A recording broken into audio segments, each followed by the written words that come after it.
கர்த்தரும் இரட்சகருமாகிய இயேசு கிறிஸ்து நாமத்தினால் உங்கள் யாவரையும் அடியேன் அன்போடு கூட வாழ்த்தி வரவேற்கிறேன். இப்பொழுதும் பிரசங்கி 8வது அதிகாரத்தின் 5வது வசனத்தினை நாம் எல்லோரும் இணைந்து வாசிப்போமாக. கற்பனையை கைக்கொள்ளுகிறவன் ஒரு தீங்கையும் அறியான். ஞானியின் இருதயம் காலத்தையும் நியாயத்தையும் அறியும். ஞானியின் இருதயம் காலத்தையும் நியாயத்தையும் அறியும் என்று உலகறிந்த சாலமோன் ஞானி சொல்லுகிறார். சாலமோன் ஞானியை முழு உலகமும் அறிந்திருக்கிறது. சாலமோன் ஞானி சொல்லுகிறார், ஞானியின் இருதயம் காலத்தையும் நியாயத்தையும் அறியும் என்று சொல்லி. சங்கீதம் 31:15 என் காலங்கள் உமது கரத்தில் இருக்கிறது, என் சத்துருக்களின் கைக்கும் என்னை துன்பப்படுத்துவனின் கைக்கும் என்னை தப்புவியும். என் காலங்கள் உமது கரத்தில் இருக்கிறது. 1 பேதுரு 5வது அதிகாரம் 6வது வசனம். ஆகையால் ஏற்ற காலத்திலே தேவன் உங்களை உயர்த்தும்படிக்கு அவருடைய பலத்த கைக்குள் அடங்கியிருங்கள். ஏற்ற காலத்திலே தேவன் உங்களை உயர்த்தும்படிக்கு அவருடைய பலத்த கைக்குள் அடங்கியிருங்கள். கலாத்தியர் 6வது அதிகாரத்தின் 9வது வசனம், நன்மை செய்கிறதில் சோர்ந்து போகாமல் இருப்போமாக, நாம் தளர்ந்து போகாதிருந்தால் ஏற்ற காலத்தில் அறுப்போம். சங்கீதம் 75:7 தேவனே நியாயாதிபதி, ஒருவனை தாழ்த்தி ஒருவனை உயர்த்துகிறார். தேவனே நியாயாதிபதி. ஏசாயா 33:22 கர்த்தர் நம்முடைய நியாயாதிபதி, கர்த்தர் நம்முடைய நியாய பிரமாணிகர், கர்த்தர் நம்முடைய ராஜா, அவர் நம்மை ரட்சிப்பார், கர்த்தர் நம்முடைய நியாயாதிபதி. 1 பேதுரு 1வது அதிகாரம் 17வது வசனம், அன்றியும் பட்சபாதம் இல்லாமல் அவன் அவனுடைய கிரியைகளின்படி நியாயந்திருக்கிறவரை நீங்கள் பிதாவாக தொழுது கொண்டு வருகிறீர்கள். தேவனாகிய கர்த்தர் அவன் அவனுடைய கிரியைகளின்படி நியாயந்திருக்கிற நியாயாதிபதி. கொலோசியர் 3வது அதிகாரம் 25வது வசனம், அநியாயம் செய்கிறவன் தான் செய்த அநியாயத்துக்கேற்ற பலனை அடைவான், பட்சபாதமே இல்லை.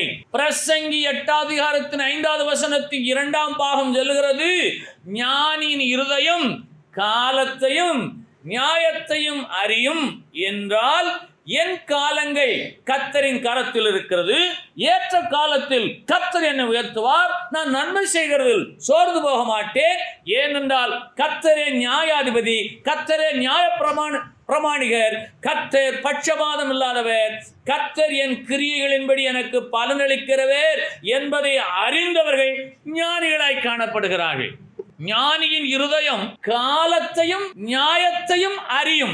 எங்கே அறியும் என்றால் பரிசுத்த வேதாகமத்திலே அறியும். ஏனென்று கேட்டால் உலகத்திலே எத்தனையோ தத்துவ ஞானிகளை சொல்லுகிறார்கள், விஞ்ஞானிகளை சொல்லுகிறார்கள், மேதைகளை சொல்லுகிறார்கள், அஞ்ஞானிகளை சொல்லுகிறார்கள். அவைகளை நாம் கருத்திலே கொள்ள முடியாது. பரிசுத்த வேதாகமத்தின்படி ஞானிகள் யார் என்றால், என் காலங்கள் கர்த்தருடைய கரத்திலே இருக்கிறது என்பதை உணர்கிறவர் ஞானி. நம்முடைய காலங்கள் எல்லாம் யாருடைய கரத்தில் இருக்கிறது? கர்த்தருடைய கரத்தில் இருக்கிறது. ஏனென்று கேட்டால் பிரசங்கி 8வது அதிகாரத்தின் 5வது வசனத்தில் வாசிக்கிறோம், ஞானியின் இருதயம் காலத்தையும் நியாயத்தையும் அறியும். ஏற்ற காலத்திலே என் கர்த்தர் என்னை உயர்த்துவார் என்ற இருதயம் ஞானியின் இருதயம். என் காலங்கள் கர்த்தருடைய கரத்திலே இருக்கிறது என்று உணர்கிற இருதயம் ஞானியின் இருதயம். நான் நன்மை செய்கிறதிலே சோர்ந்து போக மாட்டேன், நான் தளர்ந்து போகாதிருந்தால் ஏற்ற காலத்திலே ஒரு பெரிய அறுவடையை நான் காண்பேன் என்ற இருதயம் ஞானியின் இருதயம். ஏன் இவைகளை இந்த நாளிலே தியானிக்க வேண்டும் என்று சொன்னால், நீங்கள் என் வாழ்வில எப்பொழுதும் நல்ல காலம் வரும் என்று நினைக்கிறீர்கள். நான் கெட்ட காலத்தில் இருக்கிற எண்ணினால் நல்ல காலம் கெட்ட காலம் என்று ஒன்றுமே கிடையாது. தேவனாகிய கர்த்தர் படைத்த சகலமும் நல்லதே. அவர் படைத்ததில் ஒன்றுமே தீமை கிடையாது. நல்ல நேரம் கெட்ட நேரம் யமகண்டம், குளிகை, ராகுகாலம், வடக்கே சூலம், தெற்கே சூலம், அமாவாசை, பௌர்ணமி இவைகளெல்லாம் கிடையவே கிடையாது கிறிஸ்தவத்திலே. நீங்கள் விசுவாசியுங்கள். என் காலங்கள் கர்த்தருடைய கரத்தில் இருக்கு சொல்லி எவரொரு விசுவாசிக்கிறாரோ அவர் ஞானி என்று பிரசங்கி 8:5 சொல்லுகிறது. ஆகவே இக்காலத்திலேயும் நீங்கள் சொல்லுங்கள், கர்த்தர் என்னை ஏற்ற காலத்தில் உயர்த்துவார். அல்லேலூயா. நம்முடைய விருப்பம் வானளாவியது. ஞானியின் இருதயம் காலத்தையும் நியாயத்தையும் அறியும். நியாயம் என்ன என்று கேட்டால் 1 பேதுரு 1:17 அன்றியும் பட்சபாதம் இல்லாமல் அவனவனுடைய கிரியைகளின்படி நியாயம் தீர்க்கிறவரை நீங்கள் பிதாவாக கொண்டிருக்கிறீர்கள் என்று சொல்லி வேதம் சொல்கிறது. பட்சபாதம் இல்லை, பாரபட்சம் இல்லை, ஒருதலை பட்சமாக செயல்படுகிறவரை அல்ல. அவர் எப்படிப்பட்டவர்? அவனவனுடைய கிரியைகளின்படி நியாயம் தீர்க்கிறவர். ஆகவே ஞானியின் இருதயம் காலத்தையும் நியாயத்தையும் அறியும் என்று சொன்னால், உங்கள் இருதயம் உங்களுடைய நீதியையும் உங்களுடைய நியாயத்தையும் உங்களுடைய காலத்தையும் உங்களுடைய கிரியையையும் உங்களுடைய நடக்கையும் உங்களுடைய செய்கைகளையும் இன்றைக்கு ஆராய்ந்து பார்ப்பதாக. நீங்கள் என்ன செய்து கொண்டிருக்கின்ற உங்களுக்கு தெரியும், பொல்லாதவனுக்கு தெரியும், பிதாவாகிய தேவனுக்கு தெரியும். அவன் அவருடைய கிரியைகளின்படி நியாயந்திருக்கிறவரை நீங்கள் தொழுது கொண்டு வருகிறீர்கள். அவரே நியாயாதிபதி. ஒருவனை தாழ்த்தவும் ஒருவன் உயர்த்தவும் அவராலே ஆகும் என்று சொல்லி சங்கீதம் 75:7 சொல்லுகிறது. ஏசாயா 33:22 சொல்லுகிறது, கர்த்தர் நம்முடைய நியாயாதிபதி.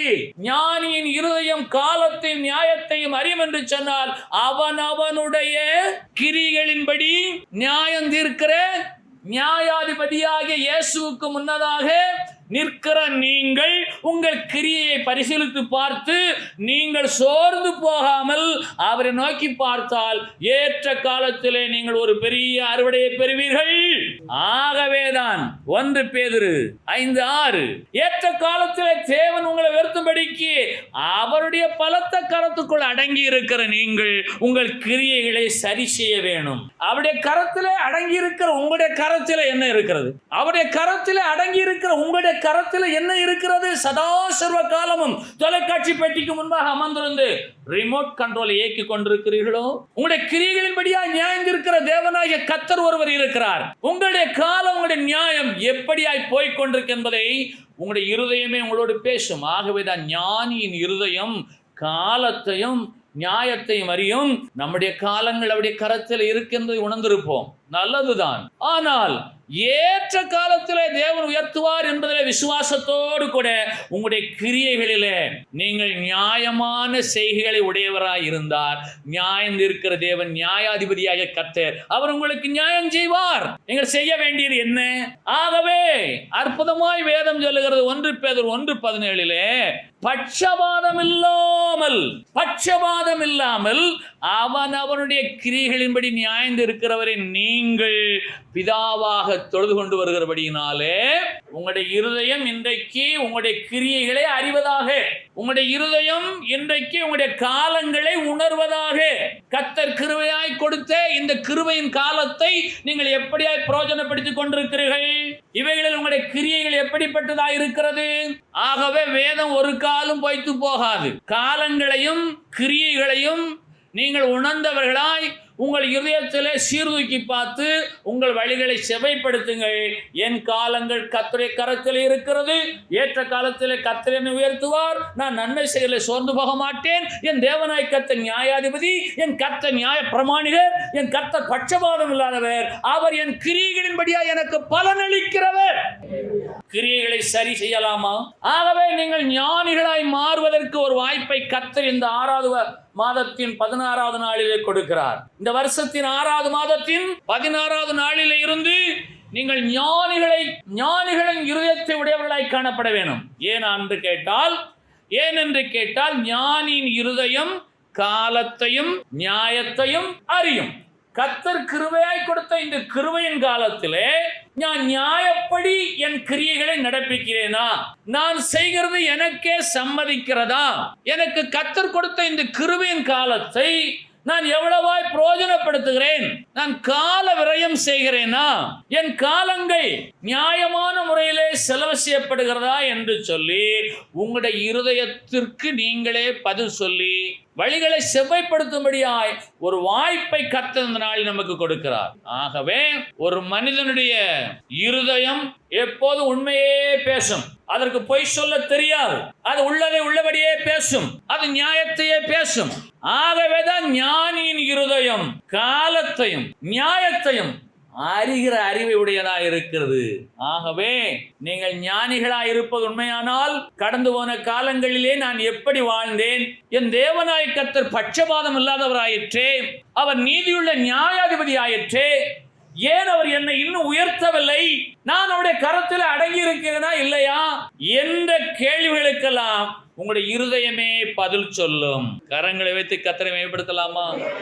விரயத்திலேயே மோசமான விரயம் கால விரயம். காலத்தை விரயம் செய்யாமல் கர்த்தர் கொடுத்த காலத்தை பிரயோஜனப்படுத்தினால் அவனவன் கிரிகளின்படி நியாயந்திருக்கிற நியாயாதிபதியாக கர்த்தர் ஏற்ற காலத்திலே உங்களை உயர்த்த வல்லவராயிருக்கிறார்.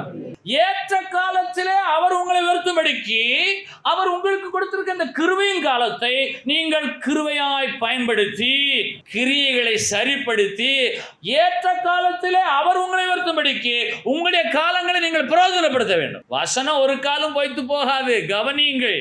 ஏற்ற காலத்திலே தேவன் உங்களை உயர்த்தும்படிக்கு 1 பேதுரு 5:6 அவருடைய பலத்த கருத்துக்குள் அடங்கியிருங்கள் என்று வேதம் ஆசீர்வாதத்தை கூறுகிறது. அவர் உங்களை உயர்த்த ஏற்ற காலத்தை எதிர்பார்த்து கொண்டிருக்கிறார். நீங்களும் என்றால் கர்த்தர் உங்களுக்கு என்று கொடுத்த காலத்தை விரைவு செய்து கொண்டிருக்கிறபடினாலே அந்த ஏற்ற காலம் இன்னும் வரவில்லை. யாருக்கெல்லாம் புரிகிறது? படிக்க வேண்டிய காலத்திலே படிக்க வேண்டும், உழைக்க வேண்டிய காலத்திலே உழைக்க வேண்டும், உழைத்ததை சேமிக்க வேண்டிய காலத்திலே சேமிக்க வேண்டும். அவன் கிரியைகளின்படி நியாயம் தீர்க்கிறவர் நீங்கள் தெய்வமாக கொண்டிருக்கிறீர்கள், மறந்து போகாதீர்கள். ஆகவே அவர் ஏற்ற காலத்தில் உங்களை உயர்த்தும்படிக்கு அவர் உங்களுக்கு கொடுத்திருக்க இந்த கிருபையின் காலத்தை பிரயோஜனப்படுத்தி பாருங்கள். ஏற்ற காலத்தில் உயர்த்தும்படிக்கு அவர் ஆயத்தமா இருக்கிறார். அவர் உங்களை உயர்த்துவதற்கு அவர் கொடுத்த இந்த கிருபையின் காலத்தை நீங்கள் கிரியைகளிலே, நடக்கைகளிலே, செயல்களிலே செவ்வையாய் பயன்படுத்தினால் தேவனாகிய கர்த்தர் உங்களை உயர்த்துவதை நீங்கள் பார்க்க முடியும். ஆகவே பிரயாசத்திற்கு தக்க பலன் உண்டு. பரிசுத்த வேதாகமம் சொல்லுகிறது. கிறிஸ்துவுக்கு நாம் படும் பிரயாசங்கள் ஒன்றோ விருதாவாய் போவதில்லை என்று வேதம் சொல்லுகிறது. ஆகவே ஞானியின் இருதயம் காலத்தையும் நியாயத்தையும் அறியும் என்று சொன்னால் கர்த்தர் கிருபையாய் கொடுத்த காலத்தை நான் பிரயோஜனப்படுத்தவில்லை. ஆகவே நான் கஷ்டப்பட்டு கொண்டிருக்கிற நியாயத்தையும் உங்களுடைய இருதயமே அறியும். கர்த்தர் கிருபையாய் கொடுத்த ஆசியை, செல்வத்தை நான் நியாயமாய் பயன்படுத்தவில்லை. ஆகவே நான் கஷ்டப்படுகிறேன். ஏன் என்று கேட்டால் வேதம் அற்புதமாய் சொல்லுகிறது. 1 பேதுரு 1:17 பட்சபாதம் இல்லை, அவனவனுடைய கிரியைகளின்படி நியாயந்திருக்கிறவரை நீங்கள் தெய்வமாய் கொண்டிருக்கிறீர்கள். இயேசுவே, பல வருட காலமாக நான் உபவாசிக்கிறேன், பல வருட காலமாக நான் இடைவிடாமல் நோக்கி ஜெபிக்கிறேன், எனக்கு ஆசீர்வாதமே வரவில்லை என்று சொல்லி நீங்கள் யாரும் சொல்லவே முடியாது. ஏன் என்று கேட்டால் உங்களுக்கென்று கர்த்தர் கொடுத்த காலத்தை நீங்கள் பிரயோஜனப்படுத்திக் கொள்ளாதிருந்தால் அந்த காலங்கள் விரயமானபடியினாலே தேவனாகிய கர்த்தரை உங்களை உயர்த்துவதற்கு ஏற்ற காலம் உங்களாலே பழுதடைந்திருக்கிறது. தேவனாகிய கர்த்தர் கிருபையாய் கொடுத்த காலத்தை நீங்கள் பிரயோஜனப்படுத்தாதபடினாலே கர்த்தர் ஏற்ற காலத்திலே உங்களை உயர்த்த முடியாதபடிக்கு, அவருடைய கரம் உங்களை தாங்க முடியாதபடிக்கு அந்த காலங்கள் பழுதடைந்திருக்கிறது. நிதானித்து பாருங்கள். ஆகவே அவரிடத்திலே போய் நீங்கள் குறை சொல்ல முடியாது. ஏனென்றால் தேவனே நியாயாதிபதி. சங்கீதம் 75:7 ஒருவனை தாழ்த்துகிறவர் அவர்தான், ஒருவனை உயர்த்துகிறவர் அவர்தான். அவர் உங்களை ஏற்ற காலத்தில் உயர்த்தும்படிக்கு இந்த காலத்தையும் இந்த நியாயத்தையும் உங்களுடைய இருதயம் அறிவதாக. ஆகவே இந்த தினத்திலிருந்து நீங்கள் ஞானிகளின் இருதயத்தை உடையவர்களாய் காணப்பட பிரசங்கி 8:5 கால விரயம் அது உங்களுக்கு ஆசீர்வாதத்தை கொண்டு வர வாய்ப்பில்லை. காலத்தை பிரயோஜனப்படுத்திக் கொள்ளுங்கள். கர்த்தர் உங்களுக்கு என்று கொடுத்திருக்கிற காலங்களை பிரயோஜனப்படுத்துங்கள். ஞானியின் இருதயம் காலத்தையும் நியாயத்தையும் அறியும். கர்த்தர் கொடுத்த காலத்திலே, இந்த கிருபையின் காலத்திலே நான் எவ்வளவாய் கர்த்தருக்கென்று பிரயாசப்படுகிறேன். கர்த்தருக்கு முன்பாக நிற்கிற நான் என்னுடைய கிரியைகளை அவர் நியாயம் தீர்ப்பாரேயானால் அவருடைய கரத்தினாலே நான் உயர்த்தப்படுவேனா?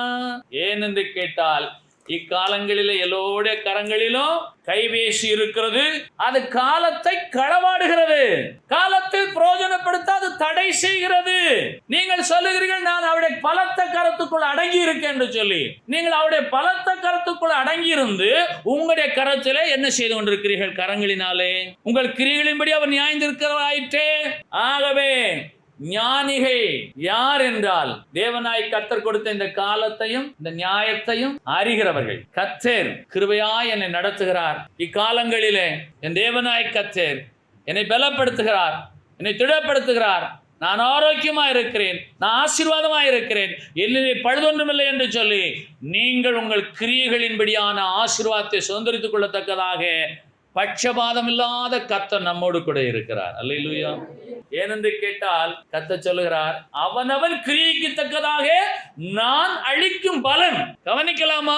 அவனவனுடைய கிரியைக்கு தக்கதாக நான் அளிக்கும் பலன் என்னுடனே கூட வருகிறது. ஒவ்வொரு நாளும் தேவனாய் கர்த்தர் உங்களுக்கு பலன் அளிக்கிறவர். அநியாயம் செய்கிறவன் தான் செய்த அநியாயத்துக்கேற்ற பலனை அடைவான் என்று சொல்லி கொலோசியர் 3:25 சொல்லுகிறது. நீங்கள் நியாயம் செய்தால் அதற்கேற்ற பலனை அடைவீர்கள். பட்சபாதமே இல்லை, ஒருவரும் தடை செய்ய முடியாது. தேவனாகிய கர்த்தர் உங்களை உயர்த்துகிறதை நீங்கள் காண்பீர்கள். என்ன செய்யட்டும் என்று கேட்டால், காலத்தை பிரயோஜனப்படுத்துங்கள். படிக்க வேண்டியவர்கள் படியுங்கள், உழைக்க வேண்டியவர்கள் உழையுங்கள், பாடுபட வேண்டியவர்கள் பாடுபடுங்கள். தூங்கிக் கொண்டு காலத்தை விரயம் செய்து கொண்டு தேவனாய் கர்த்தருக்கு முன்பாக நின்று நீங்கள் என் தேவனே என்னை உயர்த்தும் என்று சொன்னால், அவர் சொல்லுவார், நான் நியாயாதிபதி, உன்னை உயர்த்த சித்தம் உள்ளவர். ஆனால் நீ அவென்றால் உன்னுடைய கரத்தினாலே கிரியினாலே உன் காலங்களை விரயம் செய்து கொண்டிருப்பதை உன்னுடைய இருதயமே உனக்கு சொல்லுமே. ஆகவே பிரசங்கி 8:5 பிற்பகுதி, ஞானியின் இருதயம் காலத்தையும் நியாயத்தையும் அறியும் என்று சொன்னால், கர்த்தர் உங்களுக்கு கொடுத்த காலத்தை நீங்கள் அறிந்து பாருங்கள், அதை பிரயோஜனப்படுத்தி பாருங்கள், நியாயத்தை சிந்தித்து பாருங்கள். அப்பொழுது நீங்கள் ஞானவானாக காணப்படுவீர்கள். அல்லேலூயா. யார் அஞ்ஞானிகள் என்று மத்தேயு 6:7 இயேசு சொல்லுகிறார். மத்தேயு 6:7, அன்றியும் நீங்கள் ஜெபம் பண்ணும்போது அஞ்ஞானிகளைப் போல வீண் வார்த்தைகளை அலப்பாதையுங்கள், அவர்கள் அதிக வசனிப்பினால் தங்கள் ஜெபம் கேட்கப்படும் என்று நினைக்கிறார்கள்.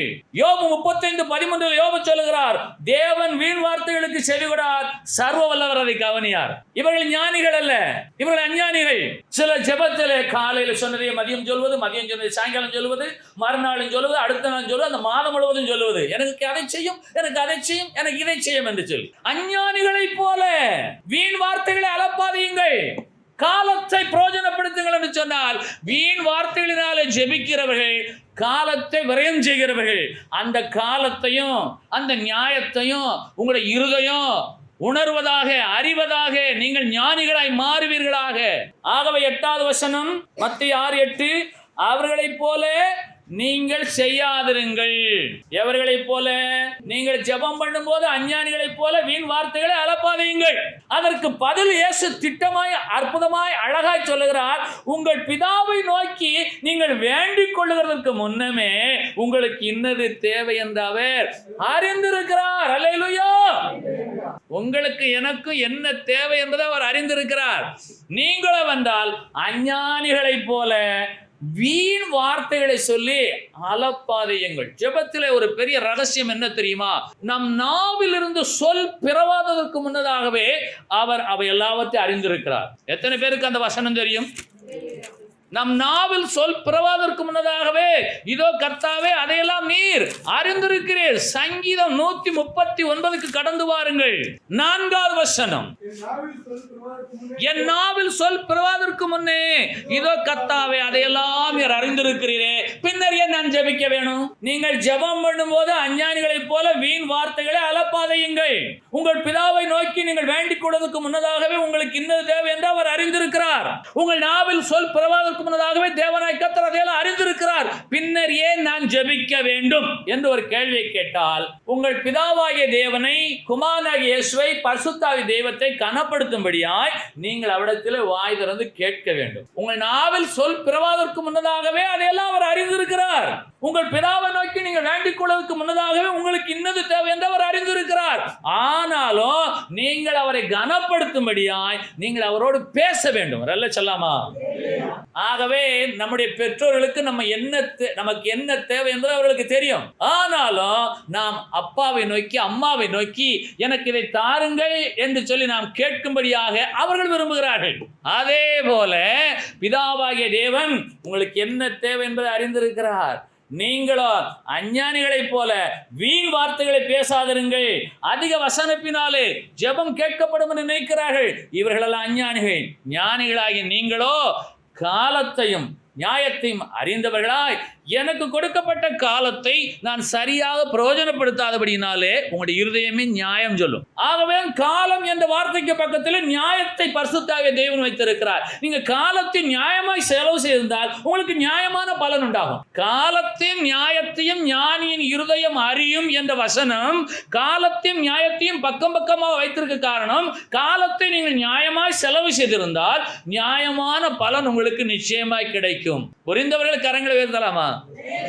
அப்ப கர்த்தர் இந்த காலத்தை கொடுத்திருக்கிறார். இந்த காலத்தை நீங்கள் பிரயோஜனப்படுத்த வேண்டுமே. அதை விட்டு அஞ்ஞானிகளைப் போல வீண் வார்த்தைகளை சொல்லி அவரிடத்தில் நீங்கள் போராடாதிருங்கள். உங்களுக்கு என்ன தேவை என்பதை பிதாவாகிய தேவன் அறிந்திருக்கிறார். நீங்களும் என்றால் உங்களுடைய கிரியைகளின்படியே நியாயந்திருக்கிறவரை தெய்வமாய் கொண்டிருக்கிறபடினாலே உங்களுடைய கிரியைகளை சரி செய்ய கர்த்தர் இந்த வருஷத்தின் 6வது மாதத்தின் 16வது நாளிலே இந்த வேத வசனங்களை உங்களுக்கு முன்பாக வைக்கிறார். அல்லேலூயா. ஆகவே கால விரயம் ஆகாது. காலத்தை நியாயமாய் செலவு செய்கிறீர்களா என்ற நியாயம் உங்கள் இதயத்துக்கு தெரியும். காலத்தை பிரயோஜனப்படுத்தி ஆசீர்வாதத்தை சுதந்திரித்துக் கொள்ளுங்கள். ஆகவே நீதிமொழிகள் 24வது அதிகாரம் 5வது வசனம், ஞானமுள்ளவன் பலமுள்ளவன் அறிவுள்ளவன் தன் வல்லமையை அதிகரிக்க பண்ணுகிறான். ஞானமுள்ளவன் பலமுள்ளவன். ஞானியின் இருதயம் காலத்தின் நியாயத்தையும் அறியும். இவன் ஞானவான், இவன் பலனானவன். ஏன் என்று கேட்டால் இவன் காலத்தை பிரயோஜனப்படுத்துகிறவன், நியாயமான முறையிலே காலத்தை செலவு செய்கிறபடியினாலே நியாயாதிபதியாகிய கர்த்தர் அவனுடைய கிரியின்படி நியாயம் இருக்கிறபடினாலே அவனுக்கு அவன் நியாயம் செய்கிறார். அவன் பலன் அடைகிறான். அறிவுள்ளவன் தன் வல்லமையை அதிகரிக்க பண்ணுகிறான். இந்த வேதவசனத்தை உங்கள் அறிவிலே நீங்கள் உணர்வது உண்மையானால் நீங்கள் இன்றைக்கு காலத்தையும் நியாயத்தையும் அறிந்து நியாயமான வழியிலே நடந்து தேவனாகிய கர்த்தர் ஏற்ற காலத்தில் உங்களை உயர்த்தும்படிக்கு உங்களுடைய காலத்தை நியாயமான முறையிலே செலவு செய்யுங்கள். வீண் வார்த்தைகளினாலே அலப்பாதையுங்கள். அஞ்ஞானிகள் அப்படி செய்கிறார்கள். நீங்கள் வென்றால் உங்களுக்கென்று கொடுக்கப்பட்ட காலத்தை விரயம் செய்கிறதாயிருந்தால் நியாயாதிபதியாக கர்த்தர் உங்களுக்கு நியாயம் செய்ய வாய்ப்பில்லாமல் போகும். ஆகவே ஞானமுள்ளவனே பலமுள்ளவன். சொல்லுங்கள் பார்க்கலாம். வெளியில இருக்கிற ஞானிகள் அல்ல, அநேக விஞ்ஞானிகள் அமர்ந்து நூற்றுக்கணக்கான ஆயிரக்கணக்கான விஞ்ஞானிகள் ஆராய்ச்சி செய்து ஒரு விண்வெளி ஓடத்தை அனுப்புகிறார்கள். அது வெடித்து சிதறி போகிறது. அந்த ஞானிகளை குறித்து வேதம் சொல்லவில்லை. காலத்தின் நியாயத்தையும் அறிகிற அறிவை உடைய ஞானியின் இருதயம் எவருக்கு இருக்கிறதோ அவரே பலனுள்ளவர். ஆகவே கர்த்தர் கிருபையாய் கொடுத்த இந்த கிருபையின் காலத்தை நீங்கள் எவ்வளவு நியாயமாய் பயன்படுத்துகிறீர்கள் என்று சொல்லி வேதம் ஒரு கேள்வி உங்களுக்கு முன்பாக எனக்கு முன்பாக வைக்கிறது. உலகத்திலே படித்து பட்டம் பெற்று விஞ்ஞானி என்று பெயர் வாங்குவது எளிது. வேதத்தை படித்து வேத வசனத்தின்படியாய் ஞானி இருதயத்தை பெற்றுக்கொள்வது என்பது அவ்வளவு சுலபமான காரியம் அல்ல. உங்களை நீங்கள் ஏமாற்றிக் கொண்டிருந்தால் தேவனாய் கர்த்தர் ஏற்ற காலத்தில் உயர்த்த முடியாது என்ற காலத்தை நீங்கள் அறியும்படியான இருதயத்தை பரிசுத்தாகிய தெய்வம் உங்களுக்கு தருவாராக. ஏன் முயற்சி செய்யக்கூடாது? ஏன் பாடுபடக்கூடாது? ஏன் உழைக்கக்கூடாது? ஏன் பிரயாசப்படக்கூடாது? ஏன் சோம்பேறியாக வாழ வேண்டும்? ஞானியின் இருதயம் காலத்தையும் நியாயத்தையும் அறிகிறதா இருக்கிறபடினாலே ஞானம் உள்ளவன் பலம் உள்ளவன். கரங்களை வைத்து கர்த்தரை மேம்படுத்தலாமா? அறிவுள்ளவன் தன் வல்லமை அதிகரிக்க பண்ணுகிறான். கர்த்தர் உங்களுக்கென்று கொடுத்த வேலையை காலத்தை பிரயோஜனப்படுத்துங்கள். உங்கள் கையின் பிரயாசத்தை அவர் ஆசீர்வதிக்கத்தக்கதாக ஏற்ற காலத்தில் உயர்த்தத்தக்கதாக நீங்கள் ஞானவான்களாய் மாறுவீர்களாக என்று வேதம் உங்களுக்கு சொல்லுகிறது. ஆகவே கர்த்தர் இந்த நாளிலே கொடுத்திருக்கிற காலத்தை நீங்கள் பிரயோஜனப்படுத்தியே ஆக வேண்டும். காலம் நியாயம். கர்த்தர் கொடுத்த காலத்தை நியாயமான முறையிலே நான் செலவு செய்தால் நியாயாதிபதியாக தேவனாய் கர்த்தர் ஏற்ற காலத்தில் உயர்த்துவார். ஏற்ற காலத்தில் உயர்த்துவார். கர்த்தர் கிருபையாய் கொடுத்த காலங்களை விரயம் செய்தால் அவர் ஏற்ற காலத்தில் உங்களை உயர்த்த அது தடையாகி போகும். அவர் உயர்த்த சித்தமுள்ளவர். பிரயாசப்படுங்கள், பாடுபடுங்கள், உழையுங்கள். உங்களுக்காக 1000 பேர் ஜெபித்தாலும் உங்களுக்கு வந்து கர்த்தர் கொடுத்த காலத்தை நீங்கள் விரயம் செய்தால் நியாயாதிபதியாக கர்த்தர் உங்களை உயர்த்த வாய்ப்பே இல்லை. எனக்காக அவர் ஜெபித்தால் ஆசீர்வாதம் வரும், இவர் ஜெபித்தால் ஆசீர்வாதம் வரும், அந்த கூட்டத்துக்கு கடந்து சென்றால் ஆசீர்வாதம் வரும் என்று சொன்னால் ஞாயிற்றுக்கிழமை தவறாமல் சபை கொடுங்கள். மாற்றம் அதுக்கு எதுவுமே கிடையாது. ஞாயிற்றுக்கிழமை ஒரு நாள் கர்த்தரை தொழுது கொள்ளுங்கள், மற்ற நாட்களை காலவரையம் செய்யாதிருங்கள். ஞானம் உள்ளவனே பலம் உள்ளவன். அங்கே ஓடி இங்கே ஓடி எங்கெங்கோ நடந்து சென்றாலும் ஆசீர்வாதத்தை சுதந்திரிக்க முடியாது. ஞானியின் இருதயம் காலத்தையும் நியாயத்தையும் அறியும் என்பதை நான் இன்றைக்கு உணர்ந்திருக்கிறபடியினாலே கர்த்தர் கிருபையாய் கொடுத்த காலத்தை நீங்கள் நியாயமான முறையிலே செலவு செய்தால் நியாயாதிபதியாகிய கர்த்தர் அவனவன் கிரியைக்கு தக்கதாக நியாயம் தீர்க்கிறவராயிருந்து அவன் நியாயம் செய்கிறவராயிருக்கிறார். வசனங்களை எல்லாம் வழக்கத்தின்படியே ஒரு துண்டு காகிதத்தில் எழுதி உங்கள் வேத வாசிப்பு நேரத்தில் நீங்களே தியானித்து பாருங்கள். ஒருவர் உங்களுக்கு போதிக்க வேண்டியதே இல்லை. ஆகவே கர்த்தருடைய பிள்ளைகளாகிய நம்முடைய வாழ்க்கையிலே ஒரு அற்புதமான ஒரு வசனம் இருக்கிறது. நீதிமொழிகள் 17:28 பேசாதிருந்தால் மூடனும் ஞானவான் என்று எண்ணப்படுவான், தன் உதடுகளை மூடுகிறவன் புத்திமான் என்று எண்ணப்படுவான். பேசாதிருந்தால் இயேசு சொல்லுகிறார் மத்தேயு 6:7 நீங்கள் அஞ்ஞானிகளைப் போல வீண் வார்த்தைகளை அலப்பாதேயுங்கள். பேசாதிருந்தால் மூடனும் ஞானவான் என்று எண்ணப்படுவான். அவன் ஞானவான் என்று எண்ணப்பட வழி என்ன என்று கேட்டால் அவன் மூடன். அவன் ஞானவான் என்று எண்ணப்பட ஒரே வழி தன் வாயை மூடி இருதயத்தில் சிந்தித்து செயல்படுவது. அதெல்லாம் சொல்லாமா? ஆகவே வீண் வார்த்தைகளினாலே அலப்பாதீங்கள். நீங்கள் அநேகர் இயேசுவிடத்தில் போய் ஜெபிக்கும் போது கர்த்தர் ஒருவேளை சொல்லுவார், வீண் வார்த்தைகளை ஏன் சொல்லுகிறாய்? நீ என்னதான் கேட்காதெல்லாம் எனக்கு தெரியும் மகளே. உன் வாயிலிருந்து வார்த்தை வருவதற்கு உனக்கு என்ன தேவன்பே தெரியும். ஆனால் நான் கொடுத்த காலத்தை நியாயமான முறையில் நீ செலவு செய்தால் நியாயாதிபதியாக கர்த்தர் நான் ஏற்ற காலத்தில் உயர்த்துவேன் என்று அவர் சொல்லுவார். இதற்கு மாறான சத்தியம் பரிசுத்த வேதாகமத்தில் இல்லை. ஆகவே கர்த்தர் கொடுத்த காலத்தை நியாயமான முறையில் செலவு செய்து நியாயாதிபதியாகிய கர்த்தரிடத்தில் நியாயத்தை பெற்றுக்கொள்ளுங்கள். அவரிடத்தில் பட்சபாதமே இல்லை. அவர் ஏற்ற காலத்தில் உங்களை உயர்த்தும்படிக்கு காலத்தை பிரயோஜனப்படுத்துங்கள். ஞானமுள்ளவன் பலமுள்ளவன்.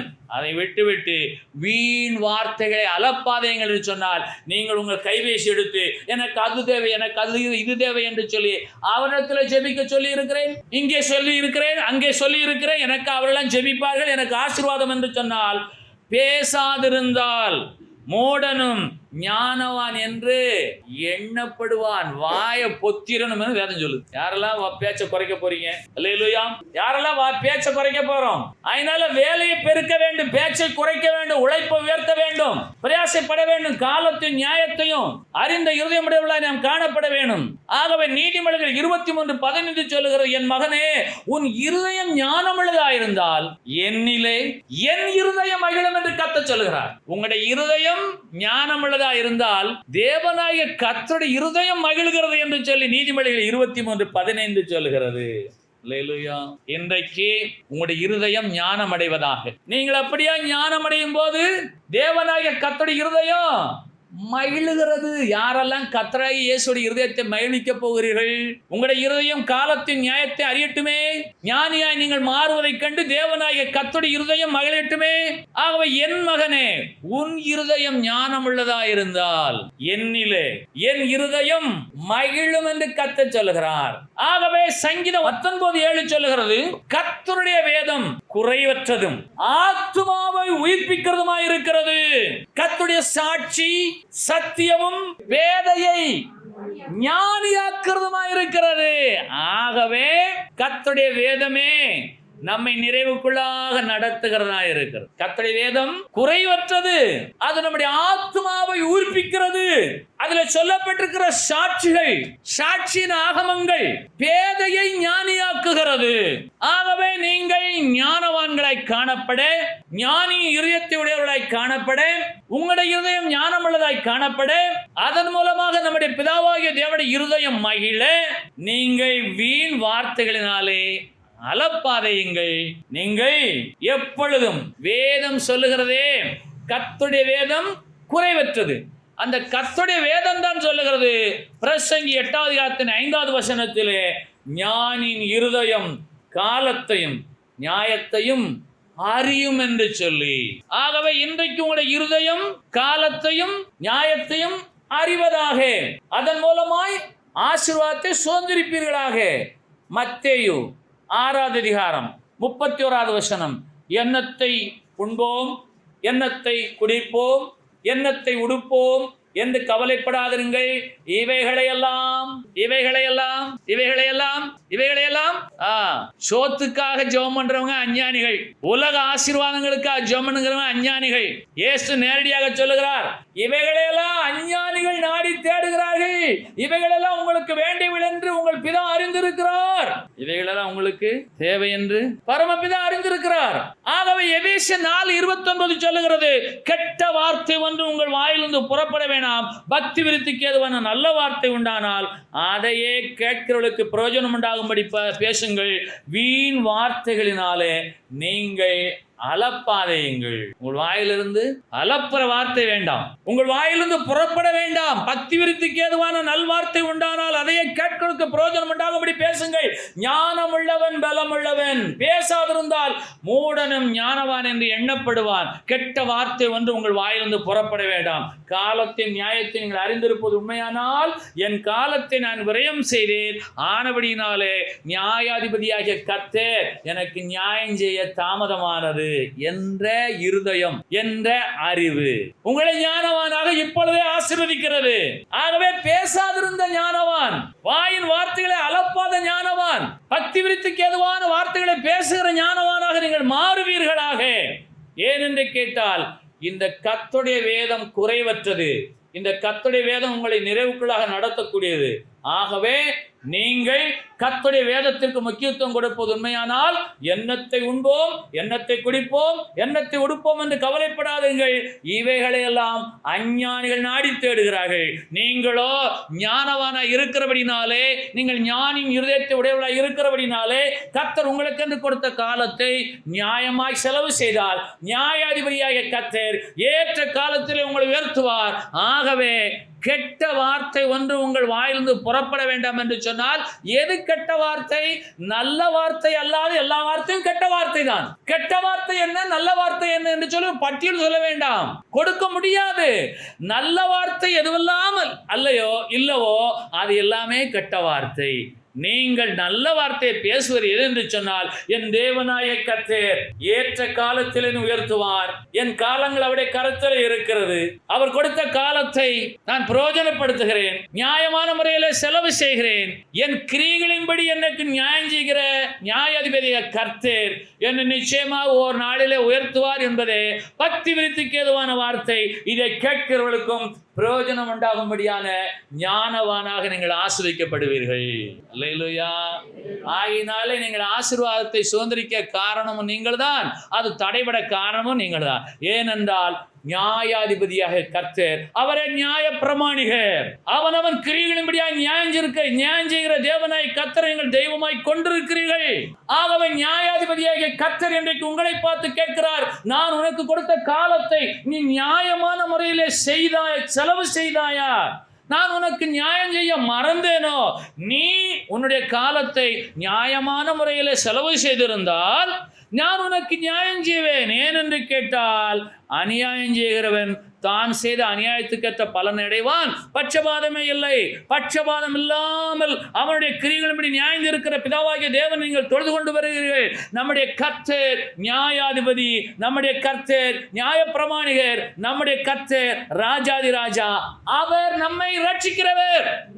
எழுதிக் கொள்ளுங்கள், வசனங்கள் எல்லாவற்றையும் நிதானித்து பாருங்கள். வீண் வார்த்தைகளை அளப்பாதையுங்கள். அஞ்ஞானிகளைப் போல, அஞ்ஞானிகள் தான் சாப்பாட்டிற்காகவே ஜெபிப்பார்கள், உடைகளுக்காக உடைமைகளுக்காக ஜெபிப்பார்கள். நீங்கள் கர்த்தர் கொடுத்த காலத்தில் நியாயமான முறையில் செலவு செய்தால் நியாயாதிபதியாகிய கர்த்தர் நிச்சயமாக நியாயம் செய்வார். நீங்கள் உயர்த்தப்படுவீர்கள் ஏற்ற காலத்தில். ஆகவே நீங்கள் அவ்விடத்தில் போய் காலத்தை விரயம் செய்துவிட்டு நியாயமான முறையில் காலத்தை பிரயோஜனப்படுத்தாமல் சோம்பேறிகளாய் ஊதாரிகளாய் இருந்துவிட்டு என் தேவன் எனக்கு நியாயம் செய்யவில்லை என்று சொன்னால் அது ஏற்றுக்கொள்ளத்தக்கதாக இல்லை என்பதை அறிந்து கொள்ளும்படியாய் பிரசங்கி 8:5 சொல்லுகிறது, ஞானியின் இருதயம் காலத்தையும் நியாயத்தையும் அறிகிறதா இருக்கிறது. ஆகவே இக்காலத்திலே உங்களுடைய இருதயம் நியாயமான முறையிலே சிந்தித்து ஞானியான பிள்ளைகளைப் போல காணப்பட கர்த்தர் ஒரு வாய்ப்பை கொடுக்கிறார். மீண்டுமாக சொல்லுகிறேன், கர்த்தர் கிருபையாய் கொடுத்திருக்கிற இக்காலத்திலே நியாயமான முறையிலே சிந்தியுங்கள். சிந்தித்து ஞானின் இருதயத்தை உடையவர்களாய் ஞானிகளாய் நீங்கள் ஆசீர்வாதத்தை சுதந்திரித்துக் கொள்ளுங்கள். உலகத்தின் ஆசீர்வாதம் கிடையாது, இது பரத்துக்குரிய ஆசீர்வாதம். காலத்தின் நியாயத்தையும் அறியக்கூடிய இருதயம் ஞானியிடத்தில் இருக்கிறது. அந்த ஞானி இன்றைக்கு நீங்கள் தான். நீங்களே ஞானிகள். அலப்பாதையுங்கள், அஞ்ஞானிகளைப் போல வீண் வார்த்தைகளை பேசாதீர்கள். கெட்ட வார்த்தை ஒன்று உங்கள் வாயொன்று புறப்பட வேண்டாம். கேட்கிறவர்களுக்கு பிரயோஜனம் உண்டாகும்படி பக்தி விருத்திக்காத வார்த்தைகளை பேசுங்கள் என்று சொன்னால், என் தேவனாகிய கர்த்தர் ஏற்ற காலத்தில் என்னை உயர்த்தும்படிக்கு நான் அவருடைய பலத்த கரத்தில் அடங்கி இருக்கிறேன். என் காலங்களை நான் நியாயமான முறையில் செலவு செய்கிறபடியினாலே நியாயம் செய்கிற தேவனாகிய கர்த்தர் என் கிரியைகளின்படியா எனக்கு நியாயம் செய்ய வல்லவராய் இருக்க என்று சொல்லி பக்தி விருத்திக்கு ஏதுவான வார்த்தைகளை பேசி அந்த வார்த்தைகளை கேட்கிறவர்கள் ஞானவான்களாகும்படிக்கு நீங்கள் ஞானிகளாய் மாற தேவனாய் கர்த்தர் விரும்புகிறார். எல்லாரும் எழுந்திருக்கும்.